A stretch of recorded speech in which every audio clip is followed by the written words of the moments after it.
ওরা কি থাকবে না এই দেশের? এদের দেশ। 14 পুরুষ আগে তো এদেরই দেশ ছিল। এটা 1204 খ্রিস্টাব্দের আগে এইখানে হিন্দু এবং বৌদ্ধদের দেশ ছিল। আমরা তো এইখানে কিভাবে আসছে? ফজা পাগলা, তুমি নাম তো বলে ফেলছি, সরি। ওই পাগলা বলছে, সংসদের পাগলাটা, বাংলাদেশ 14 পুরুষ আগে হিন্দু বৌদ্ধ দুই ছিল, আমরা এসেছি কয়দিন ধরে। এই পাগলা কিচ্ছু জানে না, না ইতিহাস পড়ছে, ও তো ইতিহাস বুঝে না, ও চিনে পাতিহাস। ইতিহাস পড়ে নাই, ইতিহাস চিনে। ওরে বলবেন ইতিহাস জানো, বলবে পাতিহাস খাইছি। আরে হিন্দুরা কয় হাজার বছর আগে আসছে উপমহাদেশে। হিন্দুরা আর্য না অনার্য এটা জানি কিনা সে জিজ্ঞেস করে। আর্যদের আগে অনার্যরা ছিল না? তো এই ভূখণ্ড হিন্দু ধরো না বৌদ্ধ ধরো না, অনার্যদের। হিন্দু কারা? সিন্ধু নদী পার হয়ে যারা এপারে আসছে এরা হিন্দু। তো হিন্দুরা সিন্ধু নদী পার হয়ে আসার আগে এখানে কি আদিবাসী ছিল না? ছিল কিনা? তাহলে এটা তো হিন্দুদেরও না বৌদ্ধদেরও না।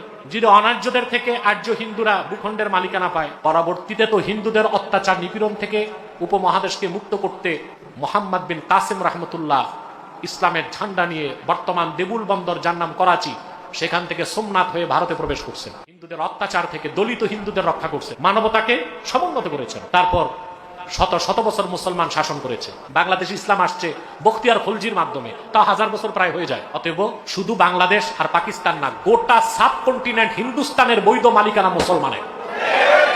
ফজা পাগলা, তুমি নাম তো বলে ফেলছি, সরি।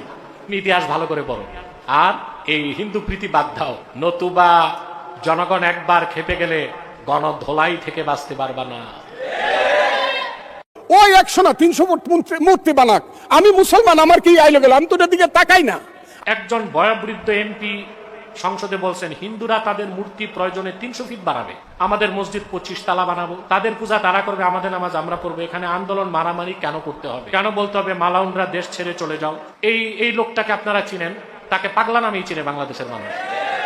এই পাগলাটা মুসলমান যে হয়েছে আমার মনে হয় বাই চয়েস না, বাই চান্স। এই পাগলাটা, সংসদের পাগলাটা, এটা যে মুসলমান ঘরে হয়েছে, এটা কি বাই চয়েস না বাই চান্স? ও যে মুসলিম এতে তার আনন্দ নাই, ওর বরং দুঃখ। ওর দাদা পরদাদা হিন্দু ছিল, ও হিন্দুই তো, এজন্য সে মুসলিম বাই চয়েস না বাই চান্স। এই জন্য তার তো মনে পড়ে ওইসব, ওর দাদা পরদাদা সব ছিল শ্যাম চ্যাটার্জি ব্যানার্জি, দাদা পরদাদা মুসলমান হওয়াতে সে মুসলমান হয়েছে, তো এটা বাই চান্স না। এই জন্যই সে হিন্দুদের এত প্রীতি করে। বেটা, হিন্দুরা যেখানে মূর্তি বানাচ্ছে রংপুরে, হিন্দুদের টার্গেট হচ্ছে ভারতের চিকেন নেককে প্রশস্ত করবে তারা, এই জন্য রংপুরটা দরকার, সেই জন্য তারা সেখানে মূর্তি বানাচ্ছে। এটা শুধু শিরক নয়, শুধু মুসলিমদের বিরোধী নয়, বাংলাদেশের স্বাধীনতা বিরোধী কার্যক্রম হচ্ছে। আমি তো বলবো সরকারকেও পদক্ষেপ নেন, বুলডোজার দিয়া ভেঙ্গে মাটির সাথে মিশায় দেন বাংলাদেশের স্বাধীনতাকে রক্ষা করার জন্য।